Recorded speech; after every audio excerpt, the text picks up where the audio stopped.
Cinema industry వైపు వెళ్ళాలనుకుంటున్నారా? మీకు మేమున్నాం. వెంటనే కాల్ చేయండి. నమస్తే, వెల్కమ్ టు సుమన్ టీవీ. ప్రస్తుతం మనతో పాటు ఉన్నారు ఐపీఎస్ ఆఫీసర్ రెడ్డన్న గారు. నమస్తే సార్. నమస్కారం అండి. సార్, ఈ కోల్కతా ఆర్జికర్ హాస్పిటల్ కేసులో పోలీస్ స్టేషన్లో ఆధారాలు తారుమారయ్యాయని సిబిఐ విచారణలో వెల్లడైంది. ఫాల్స్ రికార్డ్స్ క్రియేట్ చేశారు అని చెప్తుంది సిబిఐ. దీని మీద ఏం చెప్తారు సార్? ఇప్పుడు ఆర్జికర్ ప్రిన్సిపల్ ఎవరైతే ఉన్నారో ఘోష్, ఆయన ఫస్ట్ సీన్ ఆఫ్ అఫెన్స్లోకి వెళ్ళాడు. అంటే మార్నింగ్ 6:30కి అఫెన్స్ అయిపోతే 8 లోపలనే అక్కడ ఉన్నాడు ఆయన. సో ఆయన నేను లేను, పోలేదు, నాకంటే ముందు వేరే వాళ్ళు పోయినారు అని బుకాయించినా ఆయన అక్కడ సీసీ ఫుటేజెస్లో ఆయన ఉన్నాడు. అదే కాకుండా అక్కడికి వెళ్ళినప్పుడు చాలామంది దీనికి సంబంధం లేని డాక్టర్స్ కూడా సీన్ ఆఫ్ అఫెన్స్లోకి ఉన్నారు. అవి కొందరు ఇప్పుడు ఈ మధ్యకాలంలో ఏమైందంటే ప్రతి ఒక్కళ్ళ చేతుల్లో ఫోన్ ఉంది. ఆ ఫోన్లో ఏదో వాళ్ళు ఉన్నారు కదా, అమ్మాయి చనిపోయింది కదా అని ఉత్సాహంతో చాలామంది వీడియోలు తీసినారు, చాలామంది ఫోటోలు తీసినారు. ఆ ఫోటోలు అన్నీ కూడా ఇప్పుడు సిబిఐ చేతిలోకి వస్తున్నాయి. అదే కాకుండా ఈయన సీన్ ఆఫ్ అఫెన్స్లోకి 8కి పోతే 11:30 వరకు ఎఫ్ఐఆర్ కట్టలేదు. అందుకే ఇన్స్పెక్టర్ని కూడా సస్పెండ్ చేయడం, ఎందుకంటే delay in registering the FIR. ఆయన సీన్ ఆఫ్ అఫెన్స్లోకి పోయి ఉండి ప్రిన్సిపల్తో మాట్లాడి అన్నీ చేసిన why it was delay by 17 hours above. So దానివల్ల ఆయన సస్పెండ్ చేశారు. ఇంకోటి ఏమిటంటే ఈ సీన్ ఆఫ్ అఫెన్స్లో మొదటిసారిగా వెళ్ళినప్పుడు చాలా సీన్ ఆఫ్ అఫెన్స్ అంతా డిస్టర్బ్ చేశారు. దే హ్యావ్ క్రియేటెడ్, అసలు సీన్ ఆఫ్ అఫెన్స్నే మార్చారు అనేది ఒక అభియోగం. అదే కాకుండా సీన్ ఆఫ్ అఫెన్స్లో ఉండే చాలా విషయాలు తారుమారు చేశారు. సో బ్లడ్ ఒక దగ్గర ఉంటే డిస్ట్రాయ్ చేయడం, ఇంకో దగ్గరికి డెడ్ బాడీని మూవ్ చేయడం, ఆ డెడ్ బాడీ పడిన యాంగిల్ని తిప్పడం, ఇట్లా ఏమేమో చేశారు మరి. సో కొన్ని సిబిఐకి కొన్ని దొరికాయి. అంటే ఈ సీసీ ఫుటేజెస్ కానివ్వండి, లేదా విట్నెస్ని ఎగ్జామిన్ చేస్తాను.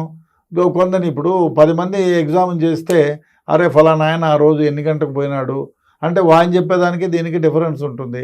అదేవిధంగా క్లీనింగ్ చేయడానికి ఎవరినో పిలిపించినారు, ఎందుకు పిలిపించినారు, వీళ్ళు ఏమేమి క్లీన్ చేసినారు, ఆ అమ్మాయి దగ్గర ఉన్నటువంటి కొన్ని వస్తువులు, బట్టలు కొన్ని లేకుండా చేసి పక్కన వేసినారు, ఆ తర్వాత హ్యాండ్ ఓవర్ చేసినారు.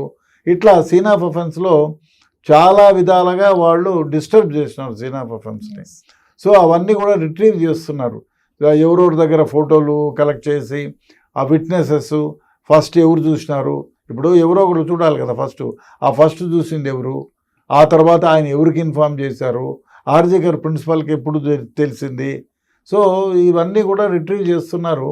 దీన్ని బట్టి వాళ్ళు ఇన్వెస్టిగేషన్ మొత్తం rebuilding of the scene of offence చేస్తూ ఉంటే వాళ్ళకు ఏమర్థమైందంటే సీన్ ఆఫ్ అఫెన్స్ని డిస్టర్బ్ చేశారు, సీన్ ఆఫ్ అఫెన్స్ని రీకన్స్ట్రక్ట్ చేసే టైంలో చాలా విషయాలుగా గోల్మాల్ జరిగింది, ఎవిడెన్సెస్ అన్నీ కూడా తారుమారు చేసినారు అనేది సిబిఐ గుర్తించింది.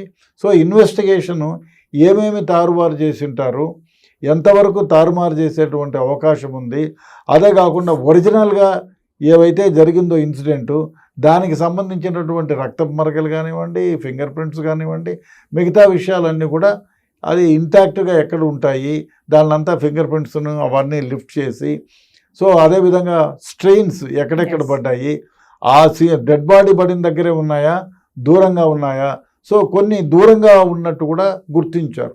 సో గుర్తిస్తే ఏమైపోయిందంటే సో ఇది ఇక్కడ ఉండాల్సిన స్ట్రెయిన్ ఎక్కడ ఎంత దూరం వచ్చింది అంటే డెడ్ బాడీని మోసారా అని ఈ యాంగిల్లో ఇన్వెస్టిగేషన్ చేస్తున్నారు. సో దీనికి సిబిఐకి దృఢమైనటువంటి ఆధారాలు దొరికాయి.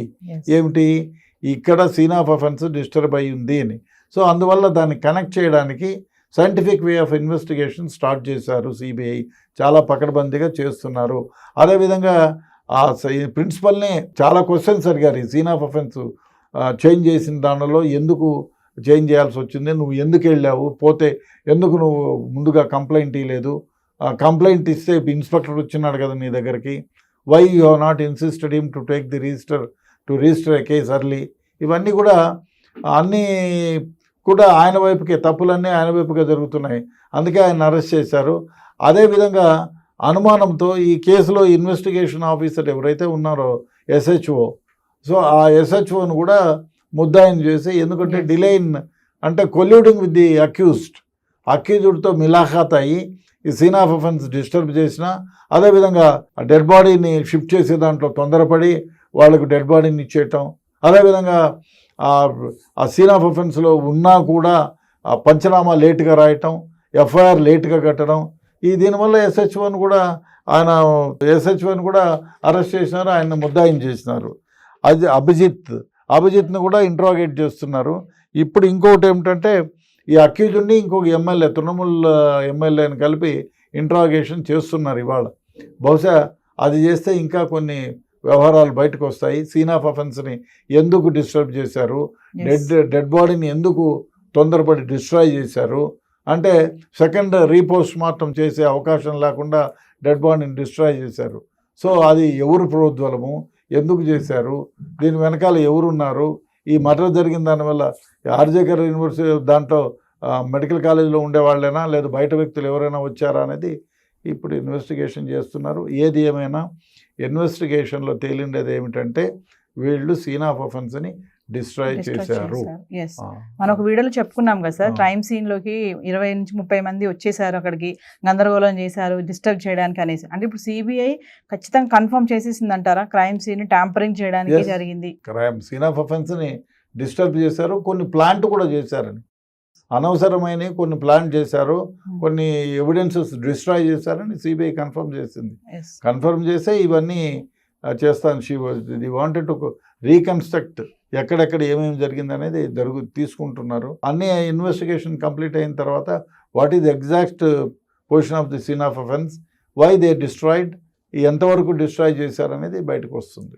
ఫాల్స్ రికార్డ్ క్రియేట్ చేయడం అంటే ఇప్పుడు సందీప్ ఘోష్ మనం అనుకున్న బ్యాక్గ్రౌండ్ చాలా గట్టిగా ఉంది, పలుకుబడి ఉన్న వ్యక్తులు ఉన్నారు తన వెనకాల అంటున్నాం కదా సార్, ఈ ఫాల్స్ రికార్డ్స్ అన్ని క్రియేట్ చేయడానికి కూడా అదే అంటారా కారణం? అంతే కదా. ఇప్పుడు వాడు ముద్దాయి పడిపోతే, ఇప్పుడు సందీప్ ఘోష్ ఏమైతే ముద్దాయిగా బయటపడితే తన వెనకాల ఎవరెవరు ఉన్నారు, ఏం అఫెన్స్, ఇవన్నీ బయటపడతాయి కదా. అందుకనే వాడు తారుమారు చేశాడు. తారుమారు చేయడానికి మెయిన్ కారణం ఏమంటే ఈయన చేసినటువంటి ఇతర నేరాలు బయటకు వస్తాయని, అదేవిధంగా ఫైనాన్షియల్గా కూడా ఈయన ఎక్కడ ఏమేమి దందాలు చేసింది కూడా బయటకు వస్తాయి కదా. సో దీన్ని రూపుమాపితే అదేం జరగదు అని ఆయన ఏమనుకొని ఉంటాడంటే, ఏదోలే ముందు ఊరేసుకొని చచ్చిపోయింది అని చెప్పారు కదా, సూసైడ్ అన్నారు. అదే సూసైడ్ అనే అభిప్రాయంలోనే ఉన్నారు వాళ్ళు. సూసైడ్లోనే చేసి పంపించేద్దామని ప్రయత్నం చేశారు. అందుకే వాళ్ళ ఫాదర్ మదర్ని కూడా సీన్ ఆఫ్ అఫెన్స్లోకి రానిలే. Some hours they were retained. పిల్లోళ్ళు తన కన్న పిల్ల చనిపోతే సీన్ ఆఫ్ అఫెన్స్లో వాళ్ళని పక్కన ఆపి పెట్టడం ఏంటి, తప్పది. సో అక్కడే అయిపోయి అక్కడి నుంచే మొదలైంది. అంటే వీళ్ళు చేసే ఘాతుకానికి వీళ్ళని దూరం ఉంచి ఇంకా ఏమైనా చేయాలనేటువంటి ఉద్దేశంతో ఇది చేశారు. బహుశా సిబిఐ ఇన్వెస్టిగేషన్లు ఇవన్నీ బయటకు వస్తాయి. వీళ్ళు తారుమారు చేసినది ఎంతవరకు తారుమారు చేశారు, ఎవిడెన్సెస్ కొత్తగా ఏమేమి ప్లాన్ చేశారు, ఇవన్నీ బయటకు వస్తాయి. Thank you. నమస్కారం.